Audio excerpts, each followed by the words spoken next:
اگر آپ نے ابھی تک ہمارا چینل سبسکرائب نہیں کیا تو ابھی سبسکرائب کریں اور بیل آئیکن کو کلک کر کے ہماری لیٹسٹ ویڈیوز کے بارے میں اپڈیٹ جانیں.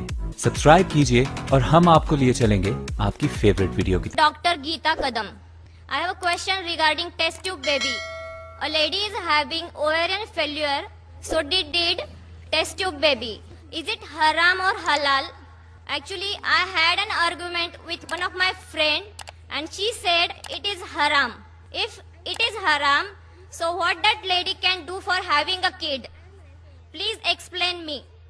میں نے سوال پوچھا ہے جو ڈاکٹر ہے اور کہتی ہے کہ اگر ایک عورت کو اوویرین فیلئر ہے اور وہ ٹیسٹ ٹیوب بیبی سے بچے کو جنم دیتی ہے تو جائز ہے کیا نہیں.